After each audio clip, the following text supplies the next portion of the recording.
Well, let's not anybody be so naive as to think we're here in any way to worship football. Nor are we here, as I'm sure many people believe, to pray for a victory. We believe in victory. We believe it'll come to the team that's best prepared. This is serious business that we're involved in, and that's religious, and God cares. There are going to be men made tonight, and that's religious, and God cares about that. So we're concerned about the big game, but we're also concerned about the bigger game, the biggest game of all that surrounds us, the game of life. May you be winners. Winners in the big game, but even more importantly, winners in the biggest game of all, which we all play. That's touchdown. Because we got our kids geared to track like hell.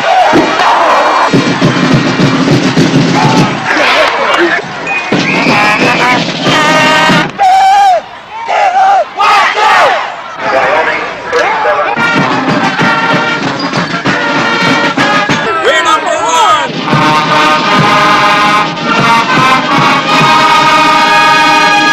Never could see the people. You know, you never could see.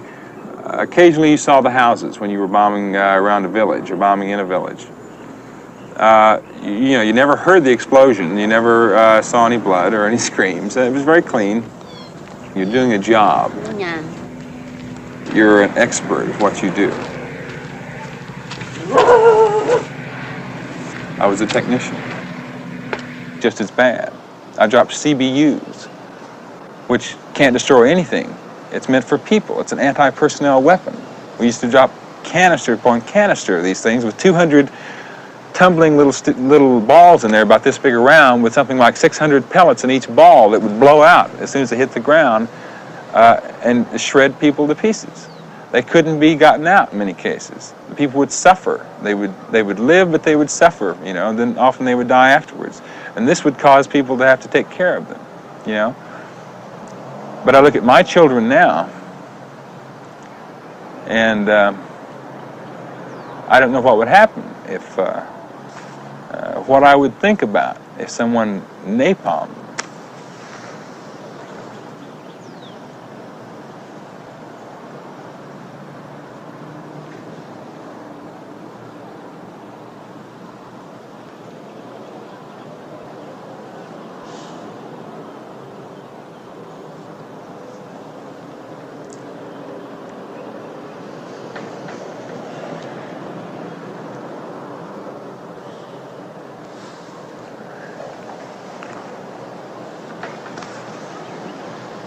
Do you think we've learned anything from all this?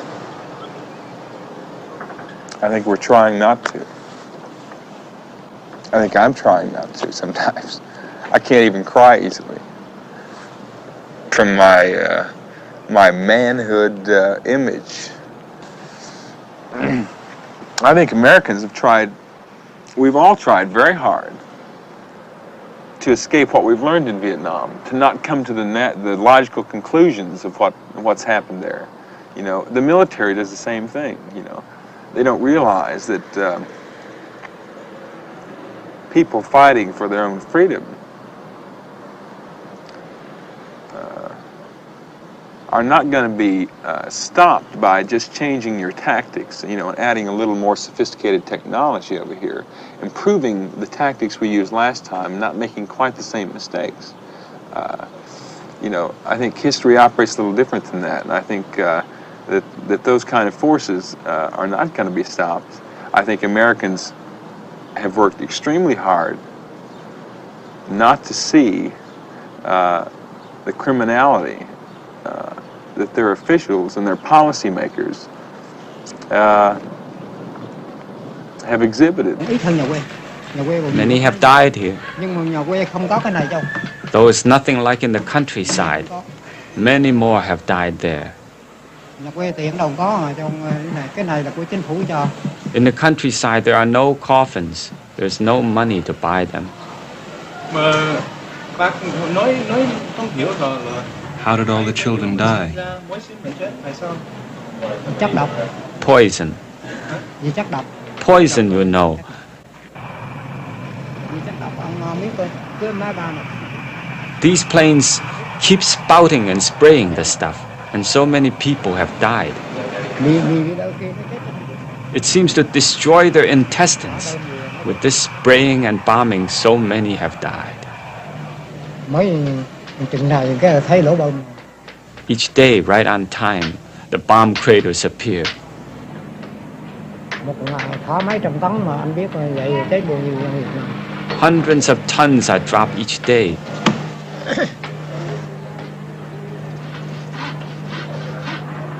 Mà cái nước không được. Nước không được. And we can't talk about it. We can't talk about it because we are afraid of the government. Là bên Mỹ cũng quánh đây mấy chục năm nên nó cũng không an. No matter how many decades America fights, it will never conquer Vietnam, never. Nói cho hiểu về nó là tổng thống sao? I'm telling you so that you will go back and repeat it to President Nixon. Bên này nó còn Over here, as long as there is rice to eat, we'll keep fighting. And if the rice runs out, then we'll plow the fields and fight again. We always hesitate in public to use the dirty word lies, but a lie is a lie. I mean, it's a misrepresentation of fact.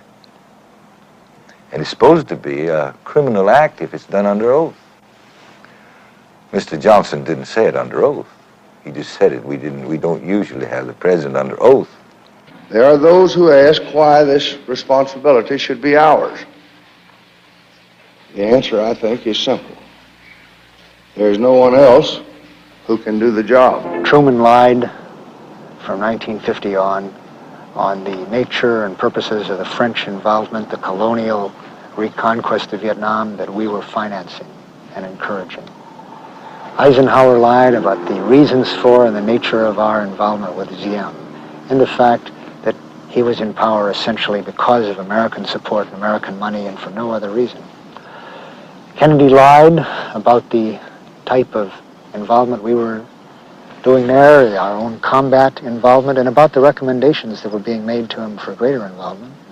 President Kennedy lied about the degree of our participation in the overthrow of Diem. Johnson, of course, lied and lied and lied about our provocations against the North Vietnamese prior to and after the Tonkin Gulf incidents, about the plans for bombing North Vietnam, and the nature of the buildup of American troops in Vietnam. Nixon, as we now know, misled and lied to the American public for the first months of his office in terms of our bombing of Cambodia and of Laos, ground operations in Laos, the reasons for our invasion of Cambodia and of Laos, and the prospects for the mining of Haiphong that finally came about in 1972, but was envisioned as early as 1969. The American public was lied to month by each of these 5 administrations. As I say, it's a tribute to the American public that their leaders perceived that they had to be lied to. It's no tribute to us that it was so easy to fool the public. All we are saying is give peace a chance. All we are saying is give peace a chance. Come on, everybody! All we are saying is give peace a chance.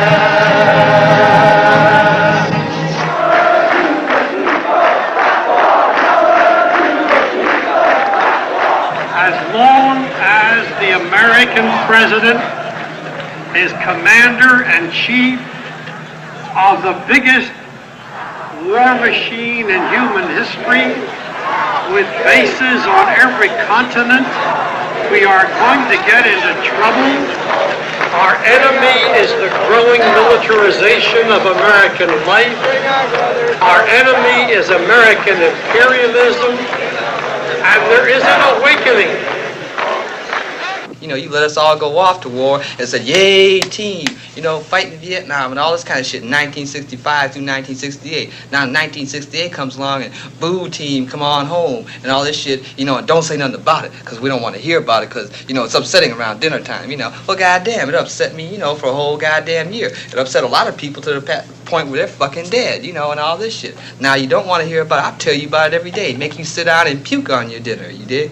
Because you got me over there and now you done brought me back here and you want to forget it so that somebody else can go do it somewhere else? Hell no, Now you're going to hear it all every day as long as you live because, hey, it's going to be with me as long as I live. When I get up in the morning, when John gets up in the morning, when a lot of dudes just sitting around here get up, man, their gut hurts because they got shot there. I got to put on an arm and leg because it ain't there no more, you dig? And all the rest. My man here's got a hole in his stomach. He can't work right, you know. Now you do something about that. You know, make that all disappear, you dig? You know, make it all go away with the 6 o'clock news, turn it off, you know, or switch it to another channel and all that shit. The hell with that, you dig? It's here and it's for real. And it's going to happen again unless these folks just get up off their ass and realize it has happened, you know. Now, it might sound cliche-ish to say that my country may always be right, but right or wrong, my country. But that's how I felt back in '67. And during my senior year, I said, I've got an obligation to serve. I've got to fulfill it. There's no reason physically why I would be exempted. And therefore, I'm going to enlist. I wanted them. I wanted them. And I remember, I was sitting like at the base of the hill, and I was on one of the tanks, and I had an M16, I had stacks of magazines, and there were 2 guys, you know, that were going through like some grass, and bam, I dinged in on one of them, and I nailed him, you know. And the Aussie with me confirmed, you know, that I dinged him. And I felt good, and I wanted more. And it wasn't that I wanted more for politics or anything like that, no, you know. I couldn't have cared if they were whatever. I just wanted them because they were the opposition. They were the enemy. I got a colonel that's flying upstairs and he's getting down on me and he's saying, take the hill, take the hill, take the hill. So I got together with the tank commander and I said, look, let's take 3 tanks and we'll walk the Yarvin up the hill, you know, and we'll lay down a base of fire as we're going. He said, okay. Got with the Yarvin and said, let's fly. So I popped up behind the lead tank and started to go up the hill, and everything was cool until we started taking fire. And the Yarvin started to split, and that's when I got it. I said, oh my God, I'm hit. I couldn't believe it. You know, I can't believe it. I'm really hit. And my first thought was Kay, my girl, you know. It's going to sound stupid, but my thought was she'll kill me, you know. Here I was dying, and I was worried that she was going to kill me, you know. But then I realized that I didn't have to worry because I was dying. It's all over, and for what, you know? My last conscious thought was, I can't believe it. I'm dying. On this shitty piece of ground, I'm dying. And I can't fucking believe it. When I was in the Marine Corps, I remember I was down in Marine Corps barracks in Washington. They call 8th and I. And they had the Marine Corps drill team there. And I was standing at attention in my uniform, and they were playing the Marine Corps hymn. And then they played the Star Spangled Banner. And I actually started to cry. I cried because I was so proud to be an American, you know? And I was so proud to be a Marine and in uniform standing there at attention.